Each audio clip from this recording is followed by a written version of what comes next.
School जाना किसको पसंद नहीं होता। स्कूल तो सभी लोग जाते हैं, हम लोग भी गए हैं, आप लोग भी गए हैं। लेकिन जब एक लड़की दिवाली की छुट्टियों के बाद स्कूल जाने से बिल्कुल इनकार कर देती है तो उसकी माँ तो कुछ नहीं कहती, लेकिन उसका पिता जरूर चिंतित होते और कहते हैं कि बेटी अब आप स्कूल क्यों नहीं जाते। और फिर वह लड़की जब खुलासा करती है तो हर किसी के पैर कांप जाते हैं। वह पिता बहुत ज़्यादा परेशान हो जाता है और सोचता है कि इस बेटी ने मुझे ये बात पहले क्यों नहीं बतलाई। अगर ऐसी बतलाती तो मैं उस प्रिंसिपल की जान ले लेता। आखिर क्यों हो गया वो पिता प्रिंसिपल की जान लेने के लिए उतारू। जानने के लिए बने रहिए हमारे साथ वीडियो में अंत तक। दोस्तों मैं विजय प्रकाश आपका स्वागत करता हूँ किस्से क्राइम की। दोस्तों यदि आप पहली बार ये वीडियो देख रहे हैं तो हमें सब्सक्राइब करना बिल्कुल मत भूलिएगा, ताकि आपको इसी प्रकार के अन्य घटनाओं के बारे में जानकारी मिले।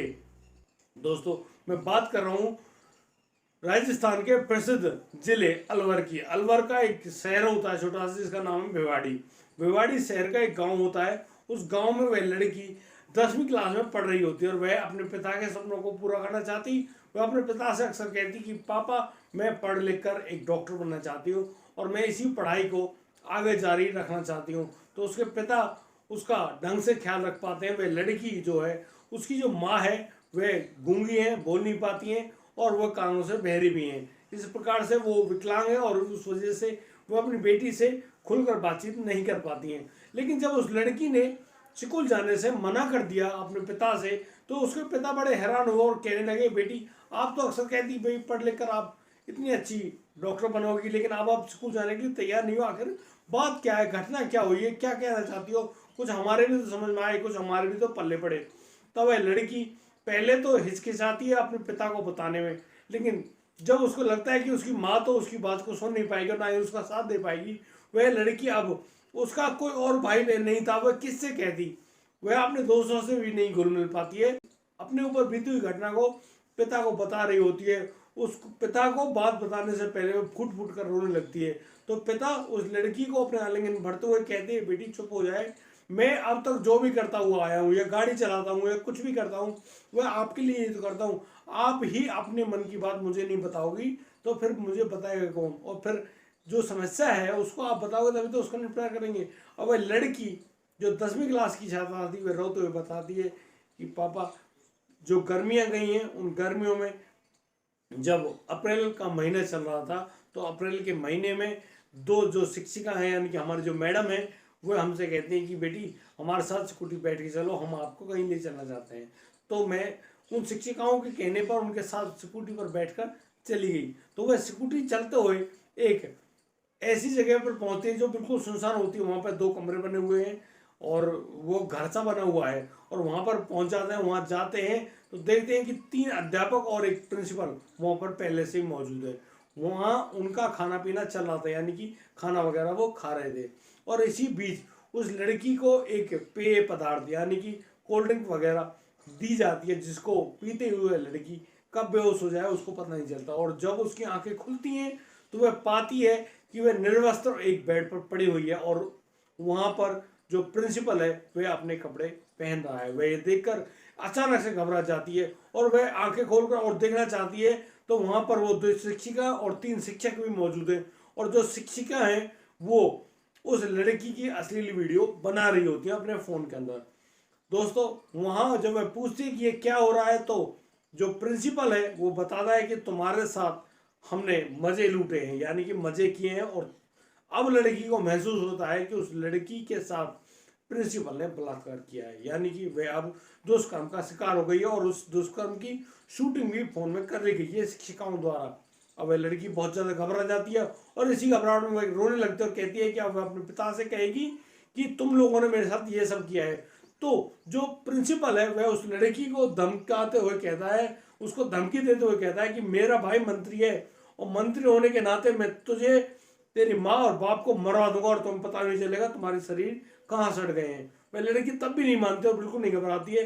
वह कहती है कि वह अपने पिता से इस बारे में जरूर बात करेगी और तुमने जो बुरा कृत्य मेरे साथ किया है उसे जरूर बताएगी। दोस्तों वो जो शिक्षिका है अब उस लड़की को समझाते कहती है कि बेटा ऐसा ना हो कि ये जो प्रिंसिपल है तुम्हारे पिता और माँ को और तुम्हें भी मरवा दे। अब एक काम करना, हम तुम्हारे जो भी खर्चे होंगे, जेब खर्चे होंगे या फिर जो तुम्हारी ड्रेस है या स्कूल का खर्चा है उसको हम वहन करेंगे। अब तुम्हें किसी से कहने की कोई जरूरत नहीं है और अब तुम्हारे साथ ऐसा कभी नहीं होगा। दोस्तों वो लड़की डर जाती है, घबरा जाती है और अब उसके साथ, क्योंकि उसको चलने में भी दिक्कत हो रही थी। आप सोचिए कि 10 साल की लड़की के साथ जब 4-5 लोग दुष्कर्म कर रहे हैं तो उस लड़की की चलने की हालत होगी। वह जैसे तैसे उन शिक्षिकाओं के साथ, शिक्षिका अपनी स्कूटी पर बैठाकर उस लड़की को घर छोड़ जाते हैं और वह लड़की जैसे तैसे अपने घर में पहुंचती है तो उसकी लड़की की माँ गूंगी बहरी है, वह कुछ नहीं कह पाती है। लेकिन वह, उसका पिता जो एक ट्रक ड्राइवर है, वह अपनी गाड़ी पर गया हुआ था। तो वह अब लड़की रोए तो रोए किससे। दोस्तों अब ये सिलसिला शुरू ही हुआ था कि बस अब होने वाला था। अब हर 8वें 10वें दिन जब भी उस प्रिंसिपल या उन शिक्षकों को मन करता तो उन शिक्षिकाओं को द्वारा उस लड़की को बुला लिया जाता, उसको धमकाते और धमकी दी जाती कि हम इन वीडियोज को हर जगह वायरल कर देंगे, घर की इज्जत और तेरे बाप को मरवा देंगे। वह लड़की इसी खातिर चुप रही और उन दरिंदों के दरिंदगी को झेलती रही।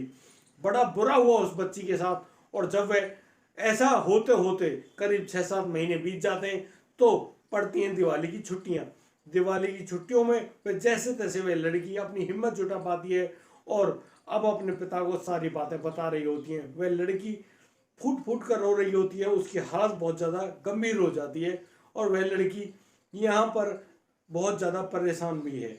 और इसी परेशानी को उसका पिता गुस्से में खड़ा होता है और उस बेटी को अपने साथ अपने सीने से लगा लेता है, उसकी हिम्मत बढ़ाता है, उसको हिम्मत देता है और कहता है कि बेटी मैं तेरे साथ हूँ, तेरे साथ जिसने भी ये सब कर्म किया है उसको गंभीर से गंभीर सजा होगी और एक भी आदमी बच नहीं पाएगा, तू बस उसको पहचान लियो।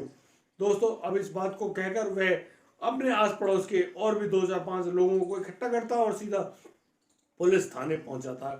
और फिर उस प्रिंसिपल और उन शिक्षक जिनका नाम वह लड़की बताती है और उन शिक्षिकाओं को भी उनके नाम FIR दर्ज की जाती है, बलात्कार का केस लगाया जाता है और फिर पुलिस द्वारा उनको गिरफ्तार कर लिया जाता है और उनके पास गंभीर धाराएं लगाकर उनके पास ऐसा गहरा और बड़ा केस दर्ज किया जाता है कि उनको काफी गंभीर सजाएं हो चुकी हैं और वो लोग जेल की सजा काट रहे हैं। उस लड़की ने उस दिन हिम्मत नहीं दिखाई होती तो शायद उसके साथ वर्षों तक यह दुष्कर्म चल रहा होता।